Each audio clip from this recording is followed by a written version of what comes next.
I want to welcome everyone to what is our 9th public forum for the project to look at a replacement for the Elmwood School. As you'll hear tonight, kind of towards the end of our presentation, we're entering a really busy and exciting time for the project. A lot of the budget items are being finalized. Some big decisions are going to be made by the committee over the next couple of weeks, and some presentations to other boards and committees within town with the idea of submitting our proposed schematic design to the MSBA at the end of this month. At that point, we'll have a really clear idea of what the budget for this project looks like, and be able to start communicating some more of the details that maybe have been a little less clear over the past couple of months with the community as we head towards town meeting. Tonight, we're going to review a couple of things. Some of them are new information, and some of them are maybe an update to information that we have reviewed in the past, which just feels like a good reset point given the fact that these budget numbers are going to be coming up soon. Realizing here, I completely forgot to introduce myself. My name is John Graziano. I am the chair of the Elementary School Building Committee. I'm joined on the panel tonight. I'm not going to go through introductions because that'll take us till 9 o'clock, but by a number of people, both members of the Elementary School Building Committee, who are made up of community volunteers, members of the district, the school district office staff, who have been really been guiding the process of determining the best educational solution for the Elmwood School, and some of our partners on the professional side from Vertex Project Management, from Perkins Eastman, our architect, and from BHB, our traffic engineer. So you'll have a chance to meet and hear from most or all of them tonight. So Chris, if you can go ahead and share the agenda, I'll quickly go over it.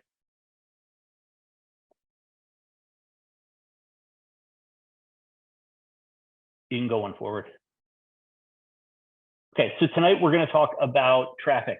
So the committee recently received an updated traffic report with some initial proposals on some recommendations for work that could be done to help ease traffic in and around the new school site. Vertex is then going to share with us some details about the MSBA reimbursement program, so that we can have a better understanding of how that's calculated, as well as some recent changes that have happened to the MSBA reimbursement program that have some benefits for this project. We'll talk a little bit about the general environment of construction costs and inflation, given that shortly we'll be going out to the town with what is the final project budget. It's helpful to understand kind of the current state of affairs when it comes to construction and inflation. We'll then talk about our proposed geothermal HVAC system. What are the reasons for why we have chosen that type of system at this point, and what are the benefits? And then we'll talk about upcoming key dates, which relates back to what I was saying before about all the key events that'll be occurring in the next month to month and a half in and around finalizing the schematic design. What's not on this agenda slide is once we finish all of the presentation portions, we will leave time for Q&A. Couple logistical things.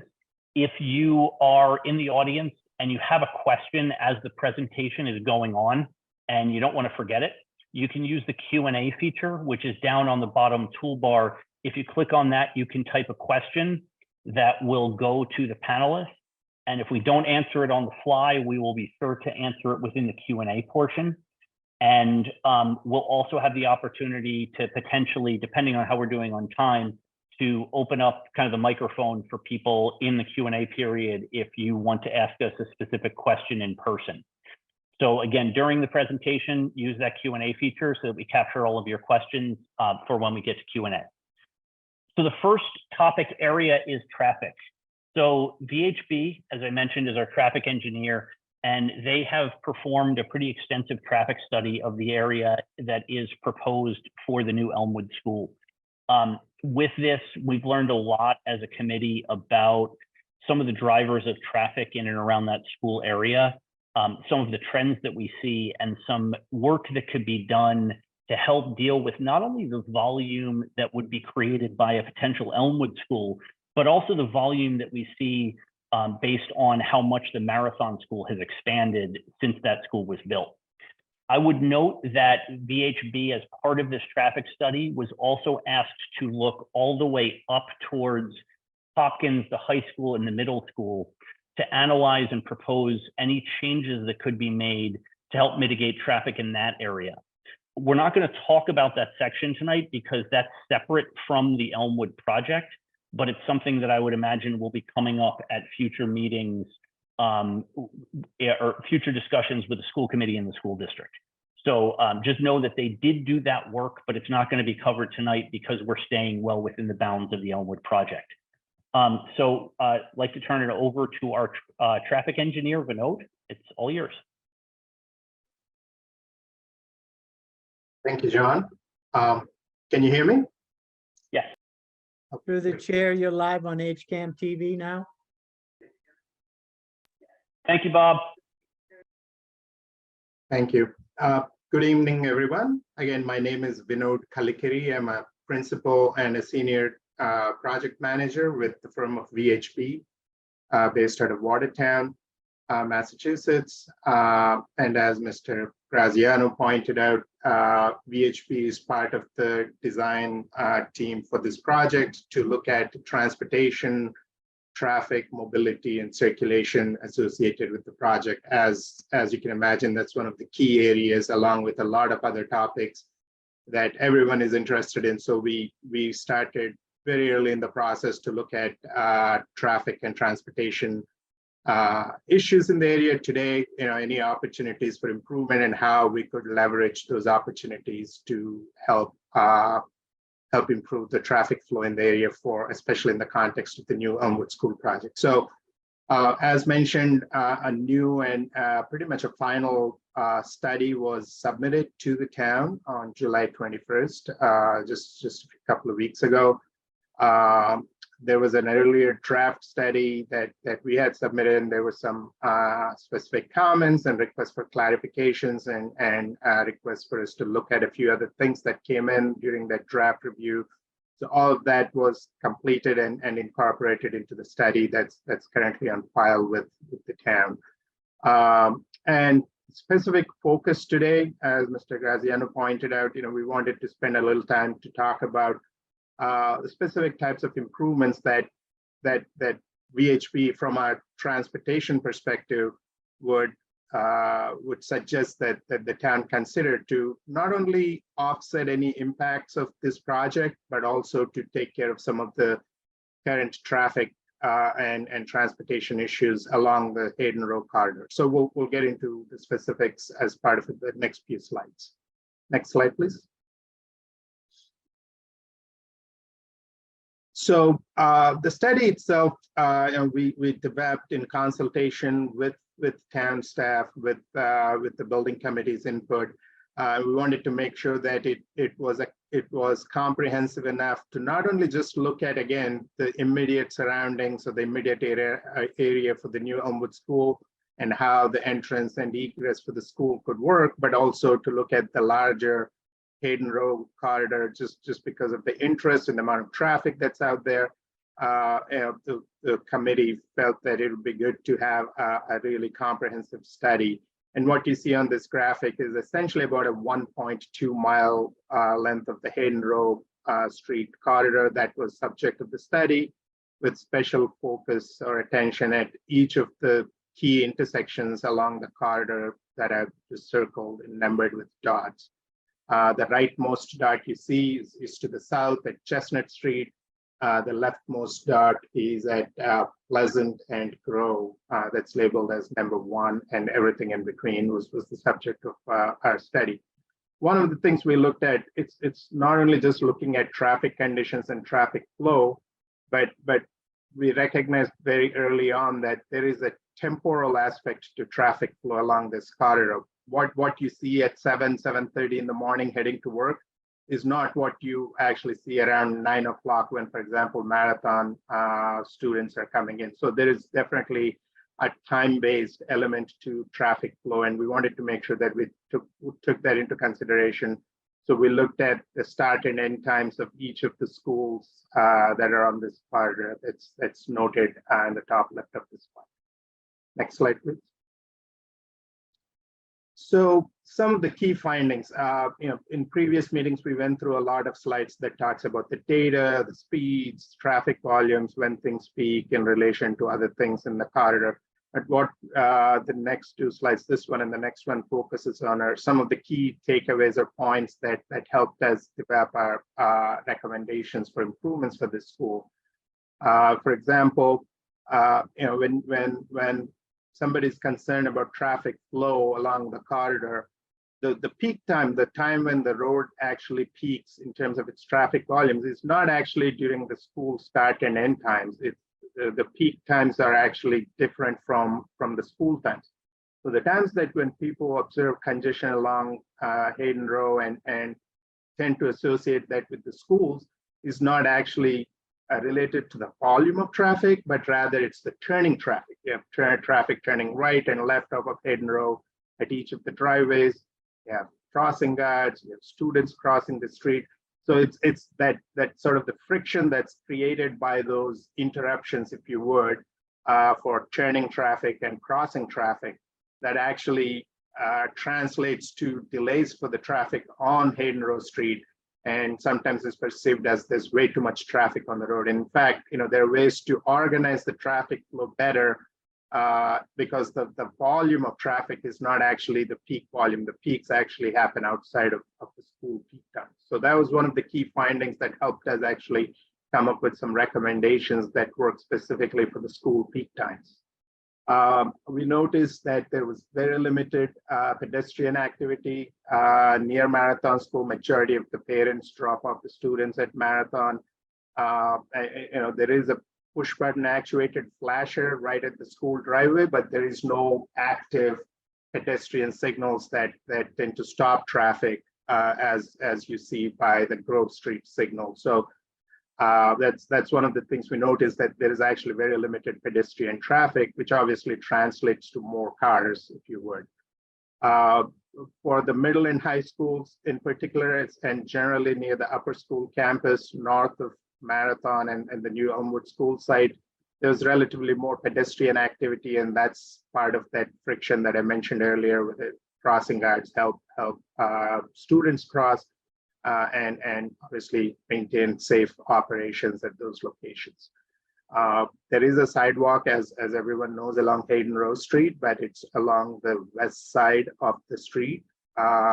So it's alongside the middle school, high school, and Hopkins School, but across the street from Marathon and the new school site.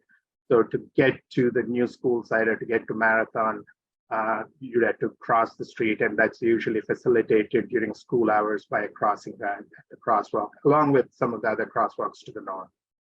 Next slide, please.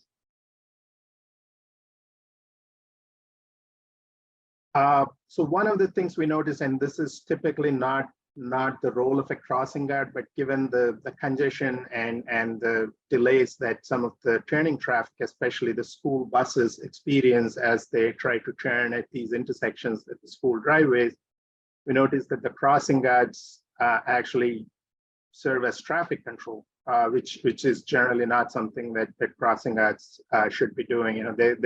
Their job is really to help students cross the street safely, but that does happen from time to time. There are varying speed zones that a lot of drivers would have noticed up and down the corridor that causes confusion. There's time-based restrictions, which 20 miles per hour during school hours, but also outside of the school hours, the speeds range anywhere from 30 to 40 miles per hour along the corridor. And that causes a lot of confusion because it changes pretty quickly over that 1.2 miles of roadway that we study. Queue storage lengths, the turn lanes along the road are not adequately sized just because of the growth in student enrollment. And some of these turn lanes are, even just under current conditions, are not adequately sized. And essentially what that means is turning traffic tends to spill out into the through lanes, and that impedes through traffic, whether you're heading north or south on Hayden Row Street, which again is perceived as congestion and high traffic volume, but it's actually caused by quite a bit by turning traffic. that's spilling out into the through lanes. There are fewer gaps in the traffic. When traffic does flow, there are two signals, as you know. There's one at Grove Street to the north, there's one at Chestnut Street to the south. There isn't really much of an opportunity to breaking the traffic flow between the two signals, and that does often impede or cause a little bit of a delay for residents between those two signals. For example, curb cuts and driveways between the two signals for cars to turn left or right out of the driveways.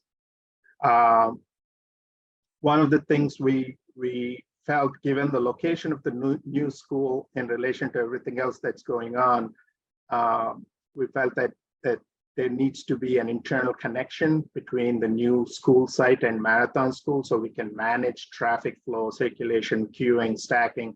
A lot of the things that happen for an efficient school operation can happen off of Hayden Row Street. So the congestion doesn't spill out onto the street, and having an internal connection, a pedestrian and a vehicular connection between Marathon and the new school will definitely help quite a bit with how we can arrange traffic flow for the two schools, but also help out the Hayden Row corridor in general.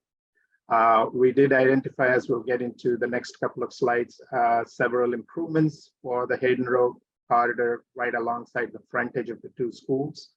But then as you go farther away to the north or south from that frontage of Marathon and the new school site, the effect of this project tends to dissipate very quickly. So the intersections are not as much impacted or affected to the north and south of the immediate area of the new school. Next slide, please. So there are a couple of slides, and I apologize with the orientation of some of these graphics. I realized as I was pulling this together, they were prepared for different presentations. So the direction of the north tends to change from between a few slides. I'll point out as I go through. So in this graphic, north is to the right of the graphic. You see the high school, middle school labels on the top. The new school site is sort of in the bottom middle of the graphic. So each of those numbered areas or circle areas on this graphic identifies a specific area of improvement that we could consider from a mobility, traffic, and transportation point of view to help manage traffic better. Just going in that order, on the right side of the chart that you see there, the new school will have a new curb cut, an unsignalized curb cut on Hayden Row Street. The left turn coming out of the street, so left turn from that new driveway onto Hayden Row Street would be restricted with geometry and signage, so that the only movement that can happen at that driveway is you could turn right into the driveway, you could turn left into the driveway, but coming out, you can only make a right turn out to help minimize impacts to the left turns. We are recommending the consideration of a new left turn lane for that new driveway along Hayden Row Street, and we have a graphic that shows the specifics of that next in the next graphic. We're calling for a push button actuated, an RRFB. So it's a flashing LED similar to the one that you currently have at the Marathon driveway, but a feature like that at the new school driveway to help an occasional pedestrian, or there are pedestrian students that need to cross the street at the new driveway location. They can do so at that driveway with the assistance of the crossing guard there, as opposed to going up to the Marathon School driveway. As I mentioned, there would be a very strong internal connection, both for pedestrians as well as vehicles, cars and buses, between Marathon and the new school. And that's indicated by those colored streets that you see within the campus, and those would accommodate two-way traffic flow as well as pedestrian movements between the schools. And one of the key features that, again, we'll get into more specifics is new traffic, a full traffic signal control at the intersection of the Marathon School driveway on Hayden Row Street. That was something, my understanding is that was also considered previously as part of the original Marathon School project, but back then the traffic numbers were not at levels that could justify a traffic signal. but just as part of the study where we look at not only the new school, but also projections for enrollment growth within the entire district along this corridor, looking out 10 years into the future, there will be quite a bit of enrollment growth in all the schools. And when you look at all of these numbers together, there is justification to support a full traffic signal at the intersection of the Marathon Driveway. We looked at different locations for the signal, and the most appropriate location we felt was at the Marathon School Drive. And complementing that new traffic signal would be an extended turn lane. That left turn lane that you currently have at the Marathon Driveway would be extended as well. And some of these are reflected in the next graphic. So if you go to the next slide, you'll get a better, and on the next two slides, I should say. So this again is that on-site circulation. In this one, north is to the top of the graphic. So Hayden Row Street is to the left, Main Street farther to the north outside of this graphic. And it just shows that we have designed the internal circulation for this school, for the new school, in such a way that all of that the needs, the circulation and the mobility needs for the school can be well accommodated within the site, and with minimal opportunity or potential for any spill back onto the public streets, which really is our goal. And we wanted to make sure that there is no impact of on-site staging, pickup, drop-offs, bus circulation. All of those can be accommodated well within the site without any spill back onto the streets. Next slide, please. So this graphic again shows now we are out onto the street. So this is where some of the meat of the transportation traffic analysis comes into play. North is to the left of this graphic. So that it's just to the left of this graphic would be the middle school and high school. But the section that you see here is essentially the two driveways that you see at the top, the existing Marathon School driveway, sort of in the middle of the graphic, and then the new driveway for the new Elmwood School towards the right of the graphic. So the proposal that we have again is for full traffic signal control at the intersection of the Marathon driveway with Hayden Row Street. And it has several benefits that come along with it, but I'll point out a few of those as part of this presentation. So today there is an existing crossing across Hayden Row Street from the bottom to the top. As pedestrians, there's someone that wants to cross the street, they push the button, the LED goes flashing, and then the crossing guard helps the pedestrian cross. But the new traffic signal, it's a full traffic signal.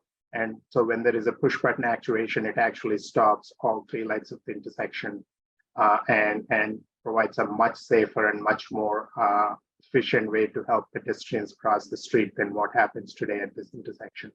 And since majority of the traffic actually for both schools, Marathon and Elmwood, actually comes from the north, and we looked at the directional distribution of where vehicles and pedestrians and traffic in general comes to these schools from. A higher proportion comes from the north than from the south. So having a fully actuated traffic signal here made sense, because that would be the first crossing location pedestrians would get to be able to cross the street. The left turn lane that's to the left side of this graphic on Hayden Row Street, that's currently undersized. It's only about 175 feet, and if you drive that corridor during school hours, you will see quite often that turn lane spills back. It's not adequate, so the cars, or especially buses in that lane, the queue tends to spill back into the through lane. That in turn blocks through traffic from moving south towards Milford.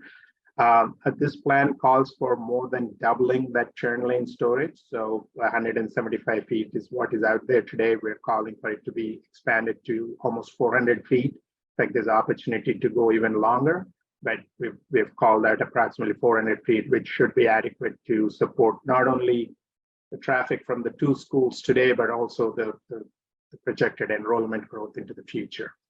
The additional benefit of this signal is that it actually provides a break in traffic. So today, over that 1.2 mile corridor, there's really no real interruption of traffic, except when the crossing guards or stop traffic or left turners try to make a turn.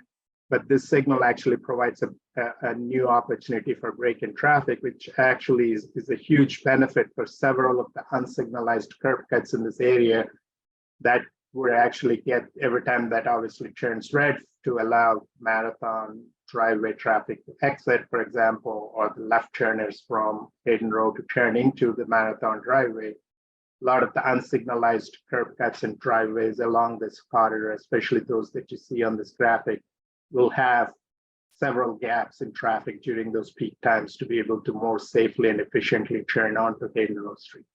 And that's one of the benefits that we expect you'll see when this signal goes into operation. Traffic signal is not a speed control device, but that does a new traffic signal does affect speed profiles and speed characteristics of a roadway. So we expect that with an added signal for this corridor there, that would help moderate some of the higher speeds and help reduce the traffic flow. Again, we talked about the pedestrian traffic. You know, there's a well-designed sidewalk along the west side of Hayden Road Street, along essentially the bottom of this graphic.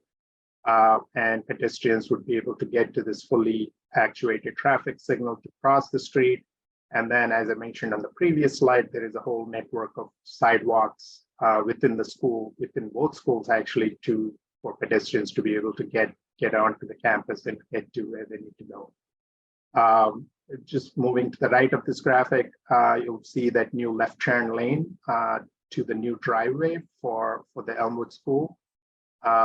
That turn lane essentially mimics the left turn lane at the Marathon driveway. It would almost be like an extension of the turn lane, but that left turn lane would allow parents who want to go directly to the Elmwood School and not necessarily enter the Elmwood School through that internal connection. They can do so by getting to this lane and using that left turn pocket. And then on the rightmost side of the graphic, you see the note about the high visibility crossing treatment, which is essentially a push button actuated flashing beacon similar to the existing beacon that you have at the Marathon driveway to help an occasional pedestrian if they're coming from the south and they choose to cross there as opposed to going up to the Marathon signal.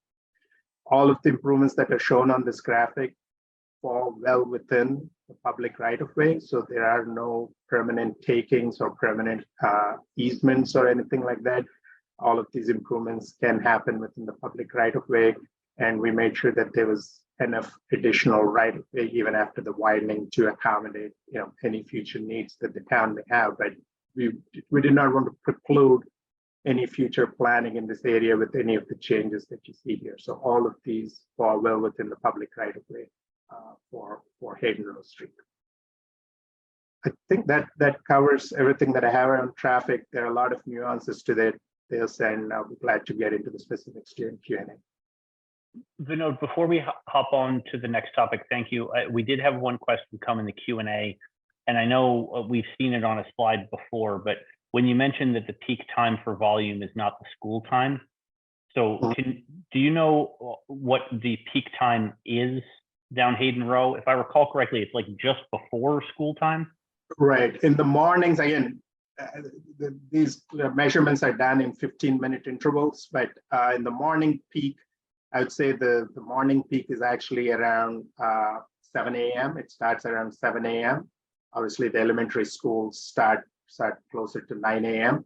So the peak of the road in the morning is before the start of, like, for example, Elmwood School or Marathon School and even Hopkins School today. In the evenings, obviously the school dismissal, school students are let out around, let's say between 2:30 and 3:30 or somewhere around that time frame. The peak of the traffic doesn't actually really start until around 4:30. That's the evening commute when people are coming back home from work. So there is a clear distinction in terms of how the peaks are arranged for the road versus when the schools start and end. Okay.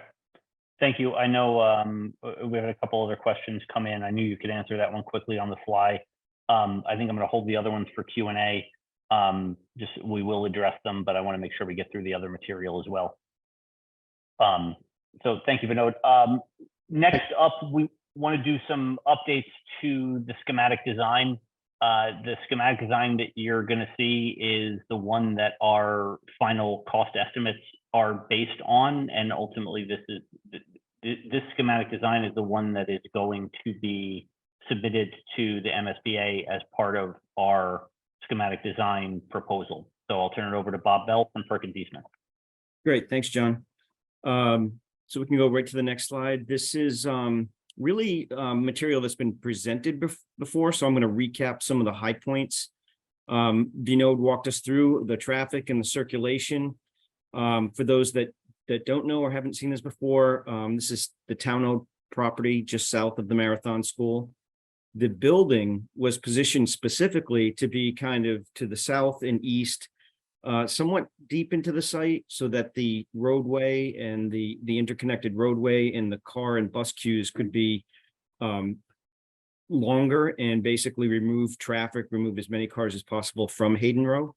So that was intentional. It doesn't go all the way to the very far east in the site, not only because of topographic changes, but also the siting here was keeping an eye on cost and not to extend utilities, not to extend too much paving, and not to disturb the groundscape. On this plan, you can see yellow versus magenta. Yellow would be the bus circulation through. We have a separate bus loop that curves around the front of the school, around the front parking lot. We have the car queue, which extends around the back of the school, so it maximizes the car lengths. That roadway is shut down during the school day, so there won't be traffic or cars driving around the school. So all the visitors parking, everything is kept up front and visible. And you can see the green spaces here. The larger green space is for physical education. Those are play fields. And then closer to the school, you can see recess spaces, some landscape areas between the wings of the building. And that's for outdoor learning, and it's kept pretty close to the building for daily use, direct from classrooms to the outdoors and to recess. Next. So the overall design of the school isn't based on architectural ideals or motives. It really all comes from the educational program. In fact, the MSBA's process insists on that. So what you're seeing here on the left-hand side of the screen are some of those highlights from the educational program. This has been vetted among teachers, staff, the educational leadership, facilities, and of course the MSBA. It's right in step with what their guidelines, regulations, and what they want to see in schools, as far as the standards and sizes, to make sure that the investment is wise and it's future ready and it's thinking long term. So on the right, we can see just a kind of a snapshot of those needs for the increased enrollment, for the grade levels. These are all spaces that are required to meet the educational program. Next slide. That takes us right into the floor plans. So we're looking at a 3-story school with 3 academic wings. The light blue are classrooms. The purple color are special education and support, which are nicely integrated. The entire concept for this, which is trying to meet the educational objectives, the community objectives, is to create a small learning environment. So each one of these wings on each floor is a small learning neighborhood is what we're calling them. They huddle around breakout space that's in between the classrooms. It allows us to have kind of a quieter zone for all the academic spaces, which are the blue and the purple. But then what you see in the yellow and red are the administration and kind of the major community use and active areas. So it's zoned for that academic versus kind of the public and active areas. The gym on the first floor plan is to the north, which is up on the plan. It's intentionally on the opposite end as the cafeteria so that the circulation and traffic and congestion within the school can be managed. Both of those spaces are not only accessible to the community, but they can be locked off. So each wing of the school can be locked off for both safety, for energy efficiency, but also for controlled usage of the school itself. The administration is red, along with the nurse, which is up front and in the middle, designed for safety, for supervision, kind of at the heart of the school. To the right, right in the center of the first floor plan is the media center that is for the grade 2 level. students, and then immediately above that is the second story portion of the media center, which are for grades 3 and 4. The heart of the school really centers around the STEM, arts, and media center spaces that really all of the academic wings kind of focus inward towards. So it's a nice educational plan, really trying to meet the objectives, kept compact. Even the angle of those wings is rooted in trying to shorten travel distances and square footage of the building. Next. We're also very cognizant of the scale of the school and try and make sure that the daily experience, even visually as you approach the school, was warm and welcoming. So you can see that we have 1 and 2 story spaces at the front, at the face of the school. And then the 3-story academic wings are kind of in the background. And architecturally, there are a number of things we can do on the bottom of this page. You can see kind of an elevation perspective looking at the front of the school. So some of the things that we do to also lighten the scale and make the school feel smaller is that 3rd floor is a lighter material. So it kind of fades away in the background. We use a base of a different material on the building to provide scale. Clear story glass, which is kind of the horizontal glass you see that kind of helps break down the solid mass of the school overall. And then we also have a canopy that's in the front of the school that really kind of scales the experience as well. Despite the different colors of materials, what we're talking about for the overall exterior is a solid masonry school, time-tested, durable, long-lasting, low maintenance. We looked at a number of materials, and these really prove out to be to really hit on all those notes and be something that'll be very long-lasting. If we go to the next slide, the evaluation of materials just carrying into the interior of the school won't show all the materials, but this is just an excerpt from some of the floor finishes that we were looking at. Every material that was proposed in this design was looked at for the sake of durability, for the estimated cost. That magnitude of cost was calculated, the maintenance that would occur over time, including the cost of maintenance and the life cycle of the product. So everything that you see here, everything that we're providing in the school has been kind of time tested, is built to last, is built to be easily maintained, and again, cost conscious. And that's kind of a zip through the schematic design. There's a lot more detail, and happy to answer questions toward the end. Thanks, Bob. So I'll roll the next slide. So I'm going to talk about the MSBA reimbursement process. And there are 2 things related to that. One is the program itself, which I'll get into, and the thresholds, the caps. And the other is that the MSBA periodically issues advisories where they change and update, whether it's their rules, their regulations, their requirements, or in some cases, their funding reimbursement. And in this case, there were 2 positive releases this year that will increase the funding back to the town of Hopkinton. I'm going to talk about that next. So the MSBA breaks their costs down. There's 3 types of caps. There's categorically ineligible things, so such as costs that aren't critical to the educational program core of the project, or items such as beyond the building footprint on the grounds that aren't related to the overall project. That plays into account more in high school athletic fields and things like that. There's MSBA caps, which I'll walk you through in a minute. But before I leave this slide, I also want to note about the things that exceed the MSBA guidelines. When we made our last submission during the preferred schematic submission and the building committee chose the site, the MSBA does a detailed review of the design down to the individual square feet, and they give us feedback as to what exceeds their guidelines down to one instance, I think it was 9 square feet over it. So that gives us their feedback back at that stage, and we know where to tighten up the overall design, which Bob was able to do. There were several items that lost submission that were identified and flagged as exceeding the guidelines that could lead to ineligible scope. The building committee has worked hard to remove those items in most cases, such as the family resource room, pulling the gymnasium and the library back to the MSBA guidelines, and a few other minor adjustments to the overall individual square footages. So there's a large reduction since the last submission to the one we're pending at the end of the month that affects those guidelines. But from here, I'm going to talk about the next couple of slides, which are about the reimbursement. So the cap exclusion, so this list of 10 items are items that are categorically ineligible. Anything you charge that's related to that, they won't pay for. I grayed out the items that are not relevant to this project.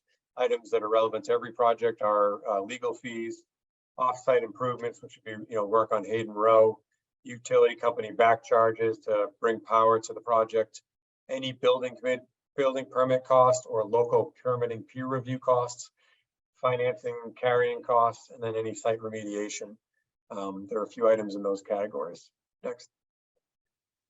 So the MSBA program, as I noted, back in December was the last time there was an update recently. So prior to December of 2022, they had updated it in the middle of 2021. And prior to that, it had been 4 years. So over time, the MSBA periodically updates their reimbursement.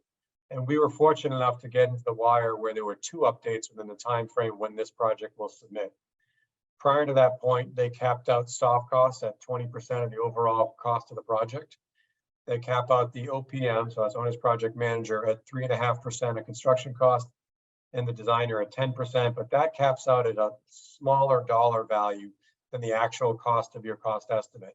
So at the time of PSR, the dollars per square foot for the building were estimated at $776, and the MSBA capped out at $500. They also capped out building costs that exceeded $360. So as you see, overall, the MSBA was willing to participate in about half of what it costs to build the building. So it's $360 of, at that time, what was about $760.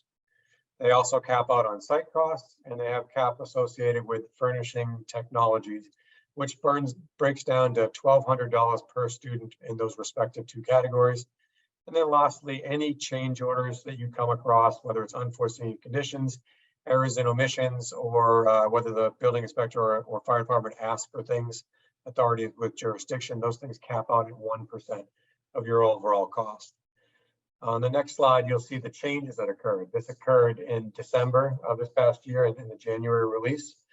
And so they increased the caps for OPM and designer fees to $550. So that's a bump to the town. And they also had a large jump in the overall building reimbursement cost from $360 to $393, and the site from 8% to 10%.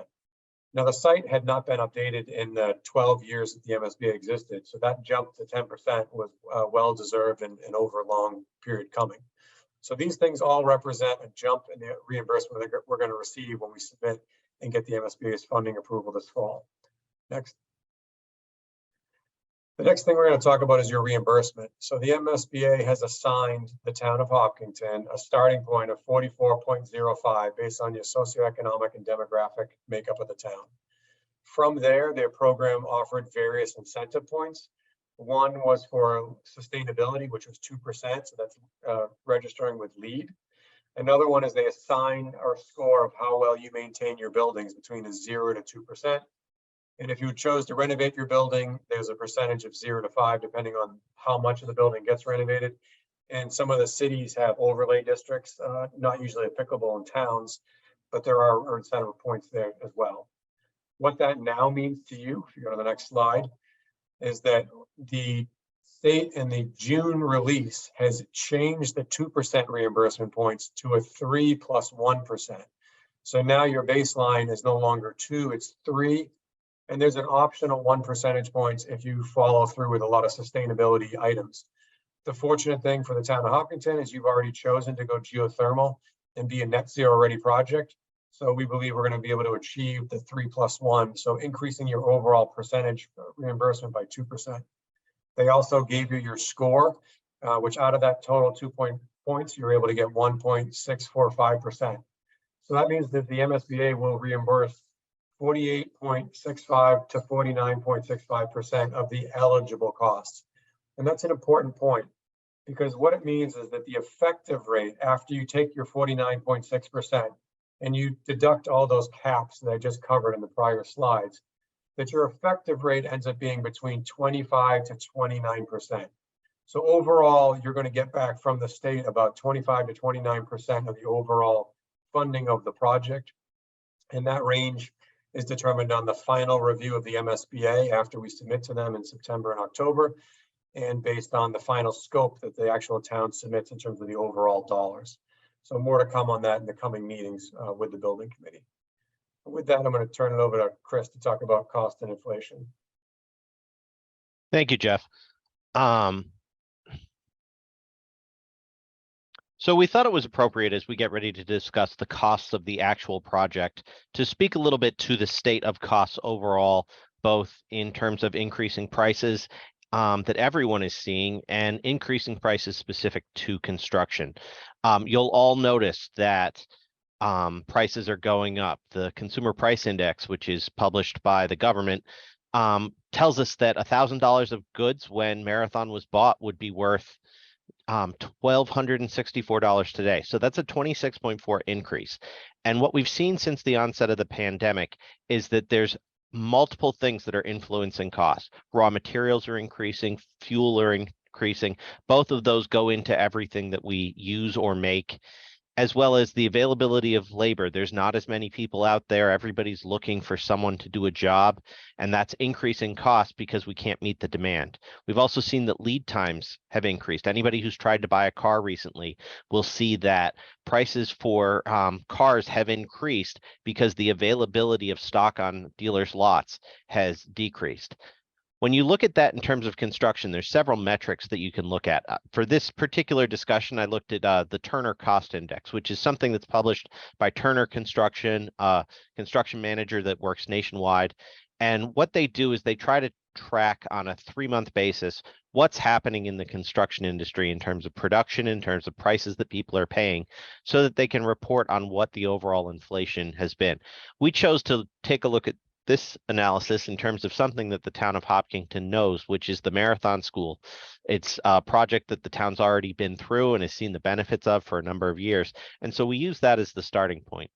And what you can see with these blue lines is each quarter, the cost of construction averaged about 1.3% increase every quarter. So over 3 months, you're going to see about 1.3% increase. That works out to be about 4 to 5% a year. As we approach the pandemic and everything shut down, as we all remember, there was a very rare decrease in construction as not as much work was happening in Boston. Construction was shut down for a while, and that had a net effect of lowering the overall costs of construction, largely because the demand disappeared overnight.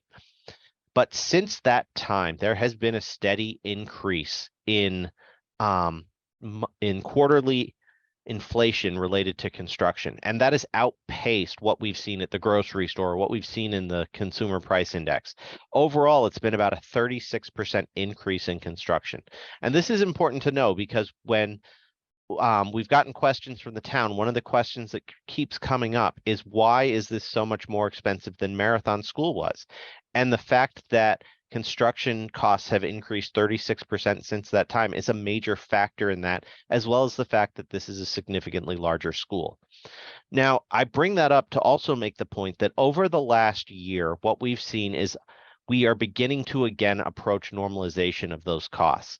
You can see here at the tail end of the chart that we are getting back to that quarterly 1 to 1.3% that we had seen pre-pandemic as sort of, let's call it the normal construction inflation.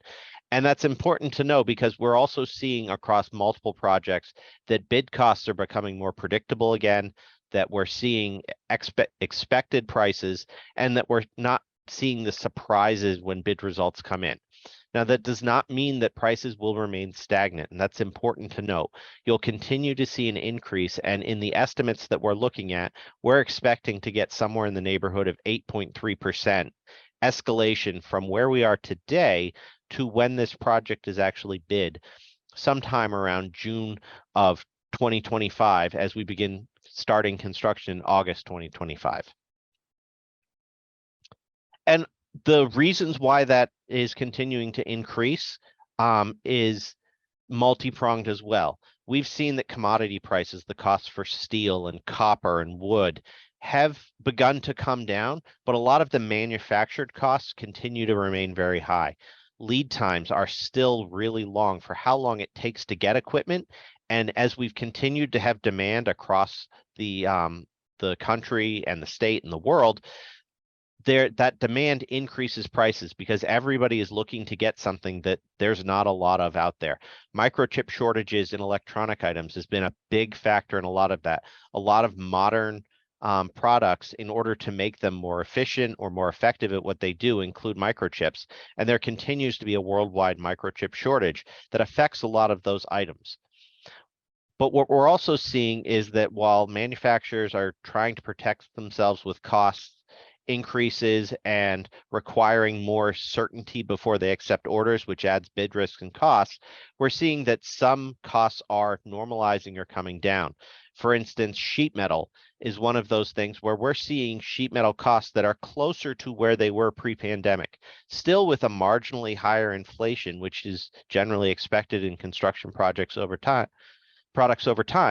but in terms of pipe, we're not seeing that same reduction. We're still seeing high prices for copper and much higher prices for black steel pipe than we were seeing pre-pandemic. And so I bring this up to say that what you won't likely see as we continue to see these pressures is that we won't see prices come down. If the project doesn't move forward in 2025, when it goes before the ballot, we will likely continue to see inflation for the next few years. No one is predicting that the construction is going to go down, but we are finally reaching that point where it's beginning to normalize. And it's important to note that construction is not the only part of this project that's going to go up. The large green part of this pie chart might be the construction number, but those other components, the professional fees, the miscellaneous project costs, contingencies that's there for the evolution of the project over the year and a half of design, and also for FF&E and technology, the furniture and the technology that's going to go into the project. All of that has its own costs that are continuing to go up. We've seen utility back charges increase, insurance costs has increased significantly over the course of the pandemic. We're seeing higher fees from the various vendors that service the project in terms of testing and inspection and movers. And furniture and equipment continues to go up along with technology. Now that makes 29% of the budget as well. And those things also increase as everybody has seen all prices go up.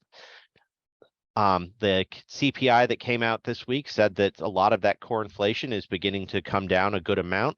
And we're also beginning to see that same thing as I highlighted in construction. So we're expecting that we have a good cost estimate that's going to be discussed at the ESBC next week.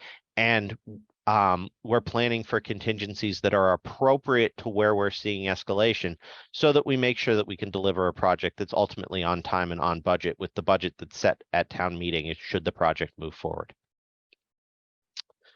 We also wanted to speak to some of the systems that have been included in the schematic design because they're really some of the new systems that are out there that are going to provide benefit to the town, but we wanted the town to understand what they are, how they work, and how they're going to benefit the town. One of the major things about the selections that the ESBC has made about this building is the sources of energy that we're going to use. We're looking at using the ground to heat the building and to cool the building. And we're also looking at using solar to offset the electricity that runs that geothermal heating system. What we're not planning at this time is to introduce natural gas. And that's consistent with a lot of the sustainability goals that are occurring at the state and national level, where we're really looking at something like energy that can be a renewable resource, like solar, can be the only thing that we need in order to operate this building so that we no longer need to rely on a fossil fuel. Now, the geothermal system that we're looking at is basically using the Earth's heat in order to heat and cool the building. And it works very similar to the way that your refrigerator does, except that instead of using air to cool the condenser coils in the back, it's going to use liquid that's pumped through the earth in order to maintain a consistent temperature. And the way that works is that air tends to change dramatically through the seasons. We all know this living in New England, that we get really hot summers and we get really cold winters. But if you go down a certain distance in the earth, you start to see that a lot of that temperature normalizes. And on average, it's about 55 degrees. We've seen a little bit cooler in some of the neighboring geothermal wells that have been done, but by maintaining that 50-degree temperature, it really allows the earth to act as what's called a heat sink, in that it's going to maintain that temperature and it's going to actively cool anything that's warmer or anything that's colder as you flow water through it back to that temperature. And so that thermal conductivity of the water that we're going to use for the geothermal system is going to use that 55 degrees to help use heat pumps to heat and cool the building. So what we're going to do in the proposed design is we're going to go out with a series of wells that right now we're looking at 500 to 600 feet. And those wells are basically make up loops so that we can flow water through those loops. We're going to divide them into individual circuits so they're controllable in terms of shutting down one or another should there be an issue in that, so that we can maintain a system that will always be functioning. Those circuits are going to come together in a closed loop that is pumped through the building. And in the same way that your refrigerator works, we're going to have condensers that are the individual heat pumps that basically take the place of, say, a air conditioning unit you might have in your house, or if you're in an office building, a fan coil unit that they use to heat and cool the space. That 55 degrees is going to flow through that, and that system is really going to work to either take heat out of that loop to heat the space or put heat back in that loop to heat the space. And so in winter, you take heat out of that 55 degrees, cooling the water, and you're going to put that heat into the room. And then in summer, you're going to take heat out of that room and put it into the loop and flow it through the well. And what that's going to give you is it's going to give you an opportunity to take that hotter water in the summer or colder water in the winter and return it back to 55 degrees when you run it through those wells. And that's going to give you a way to use only electricity through pumping the water and running the compressors in order to use the earth as the fuel that serves the heating and cooling of the building. We'll come out during construction with a drilling rig and we'll prepare those wells. And as we prepare those wells, we're going to manage the water that's brought up to the surface through things like frac tanks and other means to make sure that it doesn't disturb the neighbors and can be managed on site. And then once those wellheads are done, those wellheads are actually buried. And after they're buried, you're not going to be able to see them from the surface. The piping that runs back into the building is completely buried. We'll typically locate where those wells are so that if there was ever a problem in the future, we can find them. And that piping typically has a 50-year warranty. So while it has a longer lifespan, that 50-year warranty is going to help deliver value for the town's investment. Now, we know that Hopkinton this is not your first experience with geothermal, and the library is also a geothermal system, but it's a different kind of system. What the library is it's an open loop system, and an open loop system relies on taking water out of the ground, similar to a domestic well, flowing it through similar equipment, and then redepositing the warmer water in a different location. And so you have two wells at the library, and what those two wells do is they pull up that water from the ground and return it. And the way that those systems work is by moving that water quicker through that equipment when you have higher demand. But what that also does is it means that you're pulling unfiltered air or unfiltered water through that equipment, and it relies on filtering the impurities that are in that groundwater that you're pulling up. And those impurities can cause maintenance problems that need to be addressed continuously, and the effectiveness relies on whether or not the well that you dug that's delivering that water can deliver enough water for the system to work properly. If the water runs well, or if the water runs low, similar to a water well, you're going to increase the chance that that water and impurities are being brought up into the system. Now, what we're going to do is a closed loop at the proposed Elmwood school. And so what that means is that all of our water that we're flowing is added to a series of pipes that both run through the building and are also distributed amongst the various wells. And what that means is that we can chemically treat that water so that the impurities can be addressed and don't create problems in the system. So it lowers the overall maintenance cost. It also allows us to design the system in such a way so that the temperature of the water is not going to get too hot or too cold, which is going to reduce a lot of the stress on the system. And we'll introduce controls that will allow us to know if there's a problem in one of those circuits of wells, we can shut that circuit off and address that problem. We'll be alerted by it by the building's energy management system, and it will allow the system to continue to function on the other circuits of wells. Chris, in the interest of time, I think we're going to skip the photovoltaics piece of this because we got Sure. a late start. Just want to make the point that the photovoltaics are not a new thing in the town of Hopkinton. The current proposal will not have PVs on the roof, but the roof will be ready to accept the PVs, and we'll pursue it via a power purchase agreement like the other properties in town. So I do want to make a note of that it is being designed for solar, but it's not in the numbers that will be approved by the building committee. So Chris, you just want to hit on the reimbursement slide at the back end, and then John will take on schedule. Right before the last question. Yeah, one more back. Yeah. So one of the advantages of pursuing this, because it is an incentive that's at both the state and the federal level, is that incentives have been introduced both in terms of the Mass Save program that's available at both the commercial and the residential level, where they encourage you to use heat pumps through preset reimbursements related to both the use of ground source heat pumps as well as other systems like lighting and control to save energy.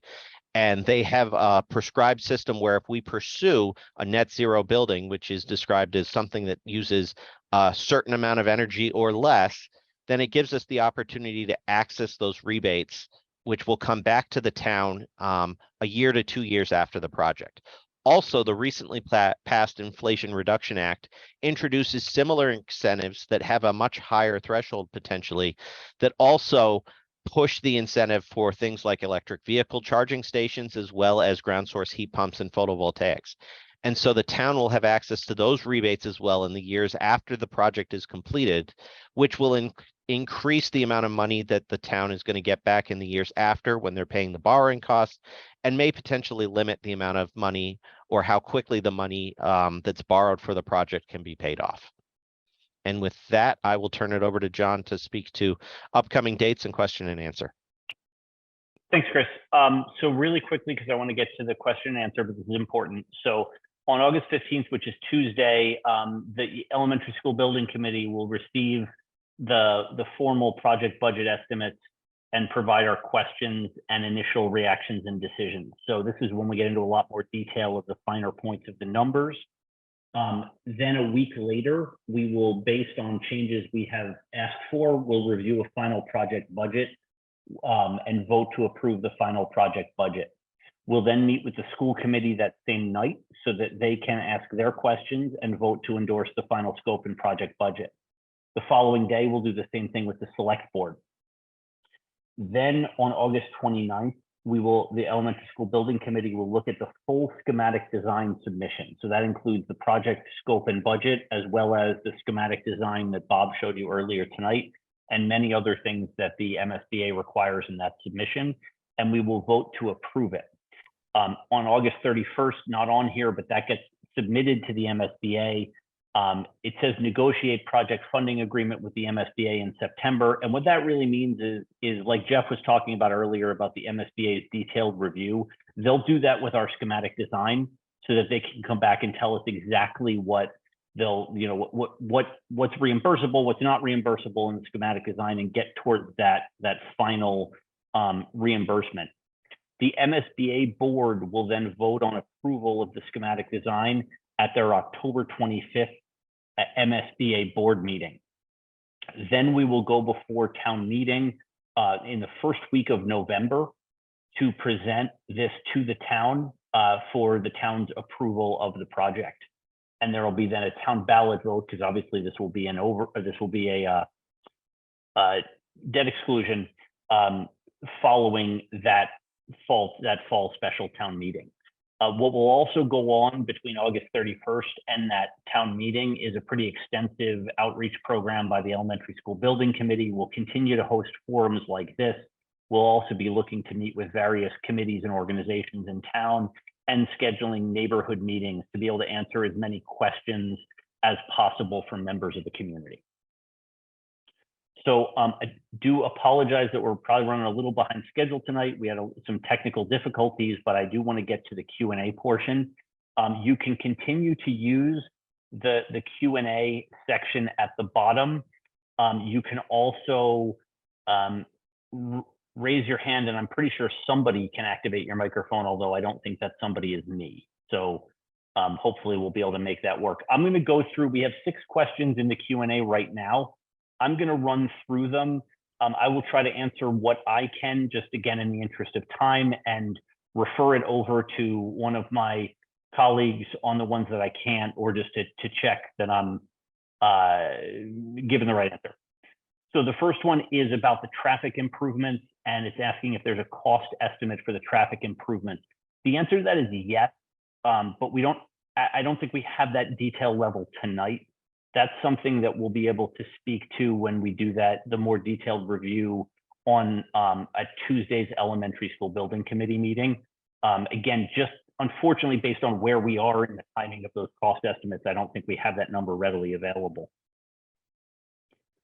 A question about, will there be any connection to EMC Park roadways? This was something that was discussed during the marathon build.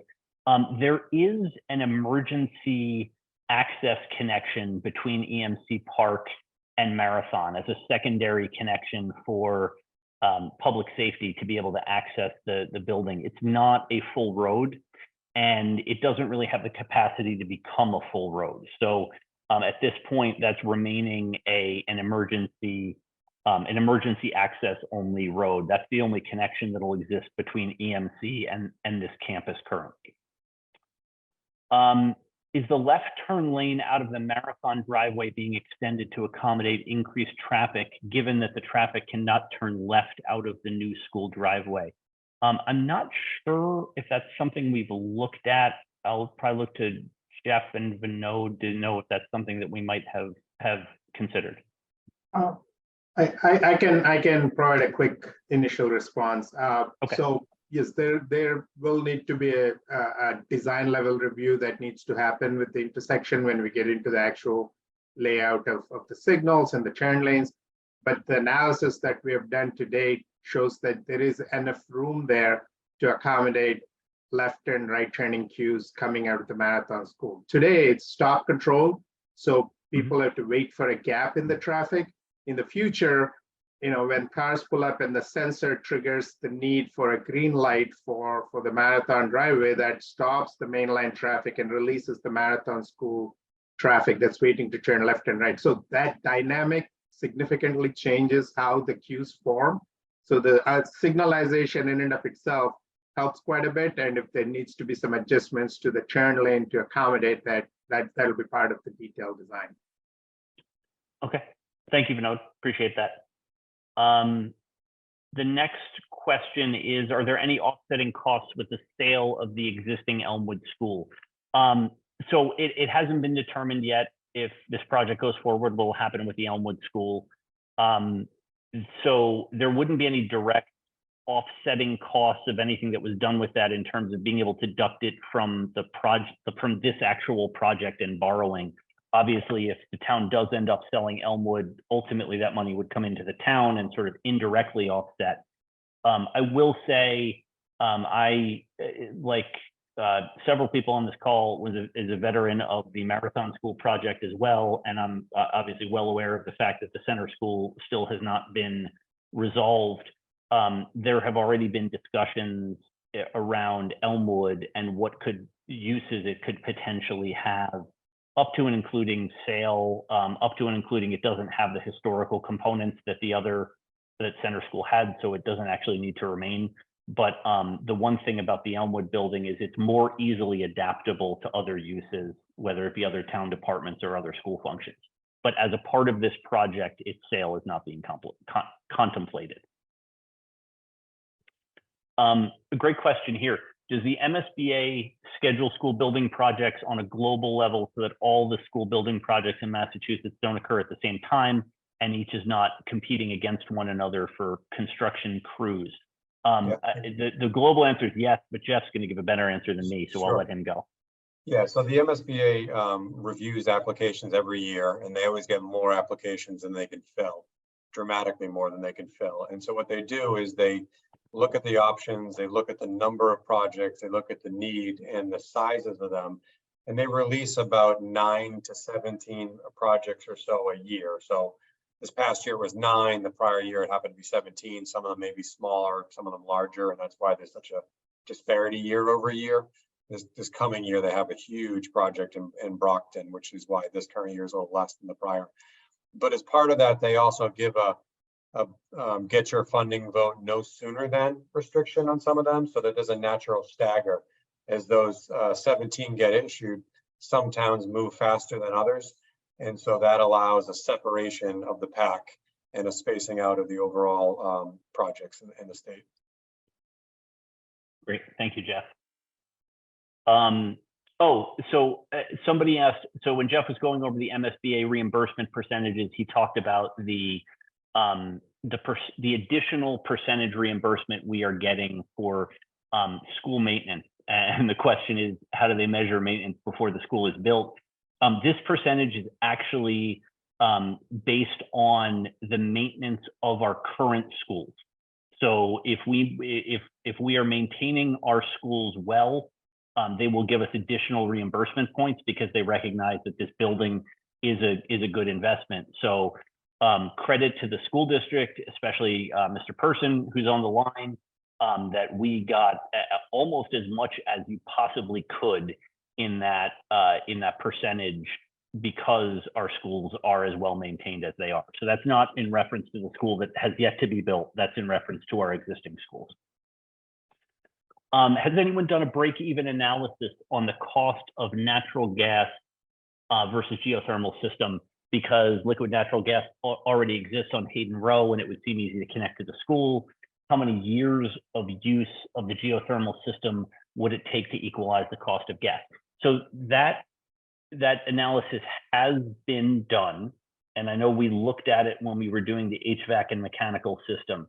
The actual years of use of geothermal to equalize the cost of gas, I know I don't have off the top of my head. I don't know if any of my colleagues do, but before I ask them, I would also note that Chris talked about the reimbursements that we're receiving for the geothermal.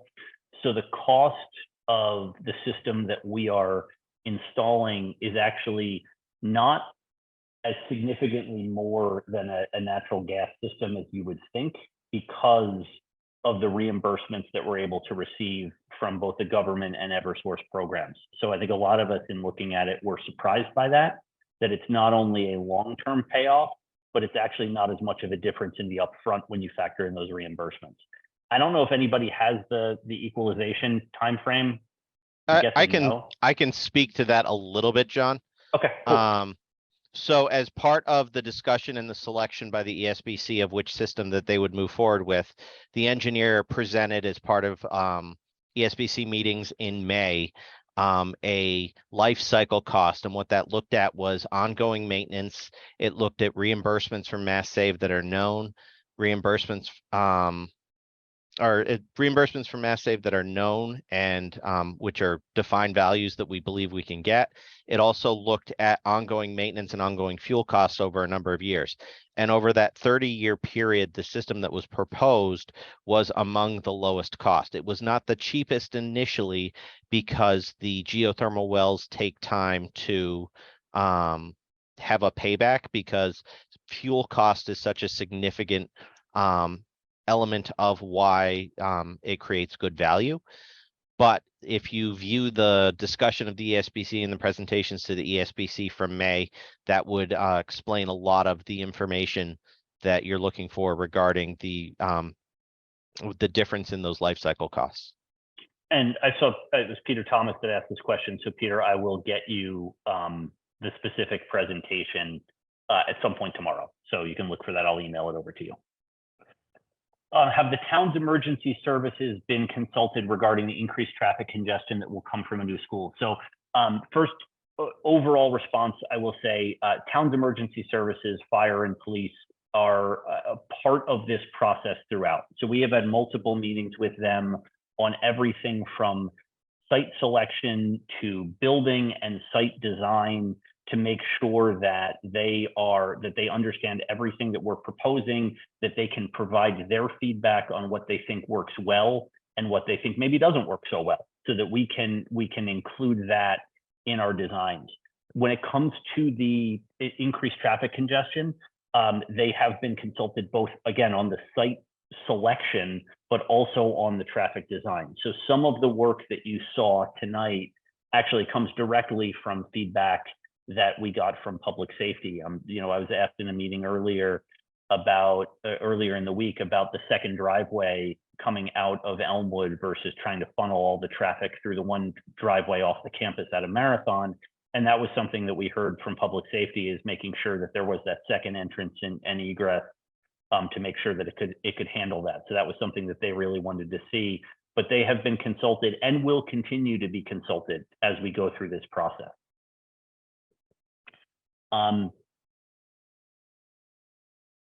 So a question about the price of the project. So the project would be a lot cheaper if you use the existing school lot to build this school. Did you consider placing kids in the center school during the time frame of building instead of paying to truck temporary school classrooms? So a couple of things on this one. So first of all, the existing site, I'll start with. So we did look extensively at the existing site, both including a renovation expansion of the building and a completely new building. It provided the site itself is limited and provided some challenges where we would not have been able to accommodate adding the fourth grade to this building were we to use the existing Elmwood site without acquiring properties that were adjacent to the Elmwood lot. And one of the things that became important to us was part of the school committee and the school district was including the fourth grade in this building, because we can recognize a significant cost savings to increase the space that the fourth grade also needs. In terms of using center school versus bringing in temporary classrooms. So two things. One, center school from a sizing perspective would not be able to hold the students that are in Elmwood currently. And that's not even allowing for the fact that the center school itself has been largely abandoned since the Marathon School opened. So in terms of making it work as a functioning school from a systems perspective, would be at best significant cost if it were possible at all at this point. So while we did consider it, it was it was something that is just not workable from a building perspective, either in size or condition. That's correct.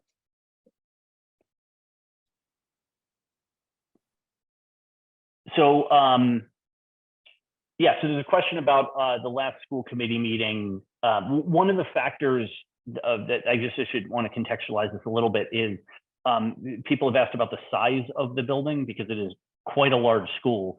And at the last school committee meeting, one of the things that we discussed is the reason it's such a large school is because we have chosen as a town, we've chosen a model to educate our elementary school children that all of the grade levels go to school together. And so necessarily when you're talking about growth in the town, if you're going to have all of the second graders in the same school, then as the second size of the town increases, the building envelope has to increase. And that's part of what drives the size of this building, as opposed to other towns that have chosen a more neighborhood-based model where they have K-5 schools sort of throughout the town that serve parts of the town, but serve all of K-5. The question was, when we say that the town has provided feedback that they don't want a districted model, they want to keep a town-wide school model, where has the feedback happened?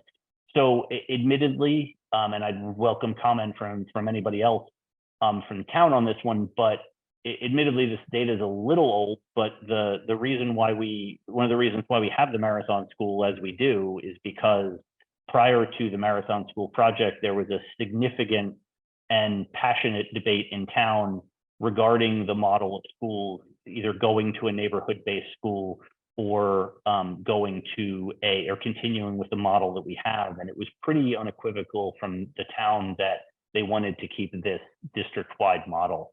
I don't know. I'd probably look to Dr. Kavanaugh or Mrs. Kavanaugh if there has been any feedback to the contrary in the time since that project. But I know working on the Marathon School and working on this school, I know I personally have not heard any feedback to the contrary.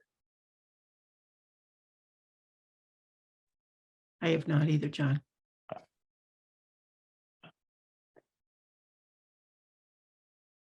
Okay.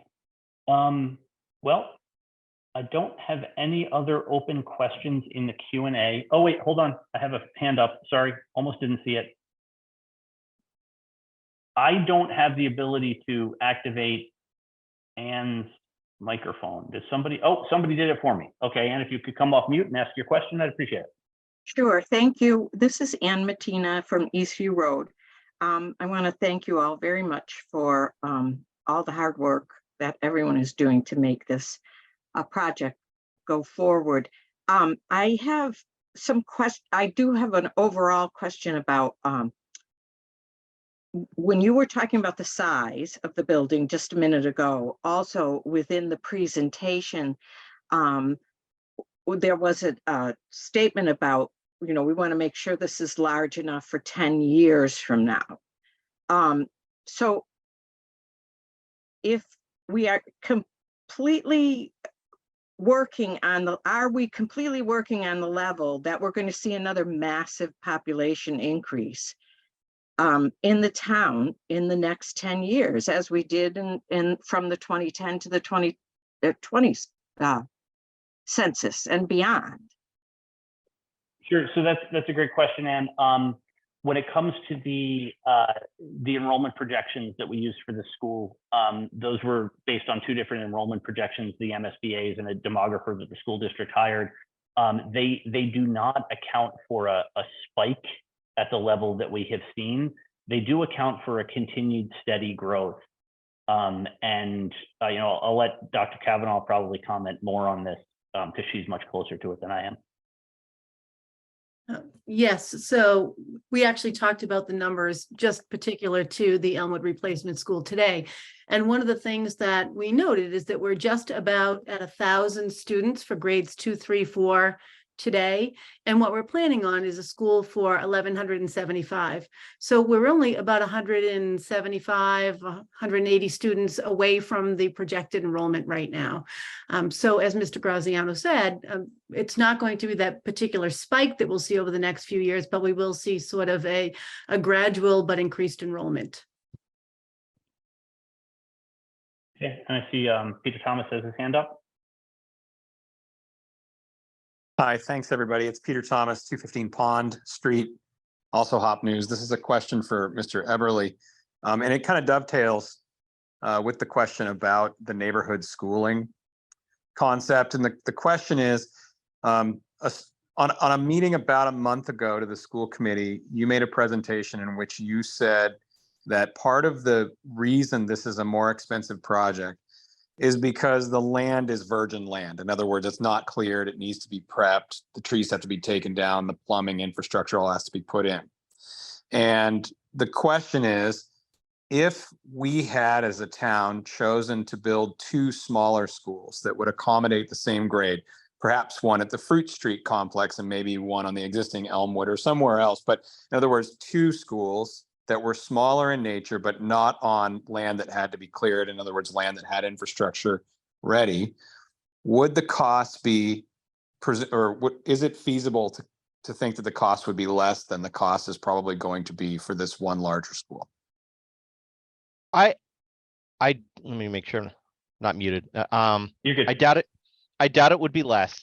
And one of the reasons why I bring that up is one of the things that we've noted as we've looked at the cost for the current building that's proposed is that it is laid out in a highly efficient manner.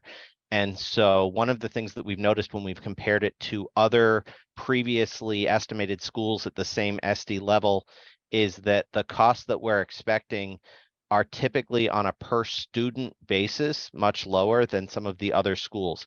And so there's a certain economy of scale that the town is experiencing based on the straightforward design that the architect has pursued for this particular school. Site-specific costs can vary greatly, and so the two sites that you pick would factor heavily into that. If you took a mall parking lot that was where there was everything was known about the site, you may have less contingency and it may be cheaper from a site perspective to build a school in that location. But when if we picked two virgin sites and built two schools on those two virgin sites, it's possible because you have to duplicate a lot of systems. It may be more expensive, but it's a hypothetical that's difficult to estimate given the variables that are involved. It's unlikely to be significantly cheaper to build two schools that can serve the same population as a single school due to some of those efficiencies in a single building. It's probably worth adding, Chris, that through the MSBA process to which you would want to seek that reimbursement and get the relief, you can only submit one project, one school. So that would cause a second school to either be outside of the MSBA process or many years in a lot of uncertainty away with a lot more escalation. That's true. And to add on to that, each project has a lot of fixed programs. So if you were to split the school into two locations, there's a lot of overhead that can't be duplicated. 2 gymnasiums, 2 cafeteriums, 2 admins, 2 principals, 2 nurses. So all those things you're able to get an economy of scale in one larger site where that's a fixed cost. And so it's a great question. And it's been asked in many other towns that we're working in where they're actually looking at the consolidation method because they've evaluated the actual cost of replacing 2 elementary schools and have come to the conclusion in some of those towns that it's more economical to build at one location for a variety of reasons noted by the previous speakers. Okay. Thank you. Any other? Oh, yep. Peter, do you have another question? Oh, no, I'm good. Thank you. Okay, I think your hand was still up, so that's probably why somebody put you back in the thing again. So, okay, well, I don't see any other hands up and I don't see any other open questions. So, and it is just after 9 o'clock. So I really want to thank everyone who attended and for your participation and questions, because that really helps us in terms of framing this solution and understanding what's important to the people in town. I also want to thank our panelists who presented tonight, and also HCAM, who was able to televise this for us, despite maybe some miscommunication. So we do appreciate that. If you do have questions following this session that you want to get addressed, first of all, we are meeting on Tuesday at 6 p.m. at HCAM, August 15th, and we always have a public comment period, which is rarely used, but we do welcome people to come and ask us questions. Also, you can reach us.